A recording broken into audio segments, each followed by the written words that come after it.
It often happens that frugal people start living frugally because of a difficult financial situation, like being up to your neck in debt and not having a single cent saved up. If this situation sounds familiar, but you haven't quite figured out your finances, then keep watching, because I'm going to show you 8 things frugal people do that you probably don't. Number 1, use free resources. Frugal people are fond of using any free resource they can find, as it's one of the best ways to know you're not wasting your money. One of the most common free resources that really becomes underutilized as an adult is using the library. Fortunately, libraries have kept up with the quickly moving technology and offer more than just free books. Now, they also offer ebooks and audiobooks that you can easily rent out in the comfort of your own home.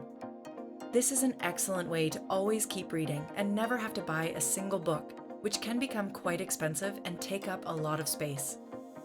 Another way that you can use borrowing is to borrow from friends and family. My partner and I often do this with her dad because he has a lot of tools and items that we need once in a while. For instance, when I was running a little catering business, they had a really useful scale that I needed that they were not using, and he lent it to me for a few weeks to use. A new scale at the caliber that theirs worked at was easily close to $50, and I didn't need it for very long. There are many more free resources than the 2 I just mentioned, so be sure to do a Google search in your area to find out what free resources are near you. Number 2, shop at home first. This is an interesting concept, but it's one that's perfectly in line with frugal living. The way it works is that whenever you want to buy something, look through your home first to see if you can find an item that can do the job first. It's more than likely that you have items in your home that probably don't have much of a purpose, and this is totally fine. However, it can become problematic if you're constantly neglecting these items and buying new things even though those old items can be used for the same purpose. For example, let's say you're looking for a quick storage container for some older cables that you currently don't need but will use in the future. Instead of buying a new box to hold them, shop your home to see if you can find a shoebox or some other box that can easily hold these cables. The more creative you are in this field, the more you'll be able to save money by utilizing items you already have instead of buying new ones. Is this a tip that you practice often and enjoy? Let us know by giving the video a thumbs up. Number 3, track spending. You can't know the flow of money if you aren't tracking your spending. It's really basic knowledge, but it's so often overlooked for various reasons. One of the reasons is that you have to be pretty disciplined and organized to track receipts every day or every other day. It can become a major chore that's really hard to upkeep, especially if it doesn't come naturally to you. So the issue isn't so much about knowing that you need to track spending, but how to consistently do it. Unfortunately, there's no real easy way to build this habit except constant repetition. That means if you forget, you just have to pick up where you left off and continue forward as opposed to giving up. To make this tedious task easier though, you can track your receipts every day along with an Excel sheet so you can easily fill out your numbers without getting overwhelmed. Number 4, keep energy costs low. Energy is a major expense for most people, as the majority of functions in our homes are dependent on it.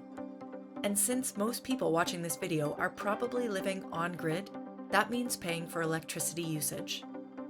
Not surprisingly, the most common energy cost is heating and cooling, as people are constantly either adjusting their heating or cooling as the temperature changes. However, big and frequent changes in temperature are an easy way to blow a lot of money. To counter this issue and keep energy costs low is by reducing the amount you charge your heating and cooling. Even just a 1-degree difference makes a huge difference. Another option is to use a space heater if you have a large home, but the majority of it is unoccupied. This way you only heat one room, which is much cheaper than heating up the entirety of your house. To reduce your energy costs further, focus on reducing your washer and dryer usage as much as possible. For example, if you have the space or the privilege of constant warm weather, then skip the dryer and hang dry your clothes. This is a much cheaper option, and you'll easily avoid having any clothes that shrink due to the heating of a dryer. Want to learn more about keeping energy costs low and more? Then subscribe to Investors Weekly, where we have loads of videos for you to check out to learn the best ways to save. Number 5, plan meals. Personally, I find figuring out what's for dinner to be both annoying and stressful, especially when I don't have a plan. Not only that, but the temptation to eat out becomes much more present, and as you all probably know, eating out is significantly more expensive than making your own food at home. Fortunately, it's not too difficult to meal plan with all the resources available. Regardless, I'm going to make a brief guideline that you can follow to help make the best choices for your meal plans. Firstly, it's important to understand that you should center your meals around cheap pantry staples. Keep watching this video until the end because I'll show you the cheapest pantry staples and how to best use them. Secondly, you want to go through your pantry and focus on making meals with what you already have. For instance, if you have broccoli, figure out a meal with that. Thirdly, gear your shopping list to the meals that you're planning to create. And to go a step further, try to orient your ingredients to line up with deals and sales at the grocery stores you shop at. Number 6, learn how to DIY. When you realize how useful DIY is, you're going to be hooked. You'll be even more hooked when you realize how much money you can save as well. A great example I have of this is when I started my catering business. We needed a hand washing sink separate from the main sink in our home. The cost of getting a plumber to do this job was close to $2,000. However, we were lucky enough that my partner's dad is excellent at building and was able to do the entire project for under $1,000. Yes, we basically saved over 100% just because of the power of DIY.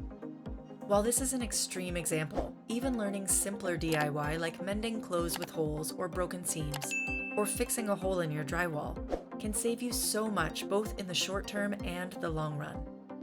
Plus, it's just a useful frugal living skill that'll always come in handy. For example, if you decide to repair a winter jacket with a hole in it to survive another year, you've effectively avoided spending $200 and increased the price-to-value ratio by allowing you to wear it several more times before tossing it in the trash. Number 7, double up to save money. Another great way to save money and make the most of what you have, which is the mantra of frugal living, is to double up where you can. But what does that mean exactly? A common term you'll hear is the price-to-value ratio, or how much value you get out of an item versus its price. For example, if you have a shirt that costs $10 and you wear it only once, then its value is $10 per use, which is high. If you wear that same shirt 100 times, however, then the value of it suddenly becomes 10 cents per use, which is excellent. Essentially, the more you use an item, the more valuable it is and the less you're paying per use. With that in mind, let's explore a couple of examples. One unique way to utilize this is to reduce the amount of toilet paper you use. It's fairly common to use a lot more than you need when you go to the washroom, effectively throwing away money down the toilet. Try to limit the amount you use when you go to the washroom to extend the length of your toilet paper. Another useful example is to reuse a tea bag after you've already had tea to extend its life. You can easily get a strong tea from a second steeping and save your money in the process. What unique ways do you double up to save money? Let us know in the comments below. Number 8, know the cheapest pantry staples. The cheapest pantry staples are pasta, beans, rice, flour, and bread. You probably already use at least one of these, or at least have one in your home, but that's typically not enough to save. If you want to take it a step further, when you meal plan, organize your meals around these staples instead of having them as sides. For example, you can make meaty spaghetti to get all the nutrients you need. Or you can make a stir fry loaded with rice and vegetables, which is a really easy meal and also extremely quick to make.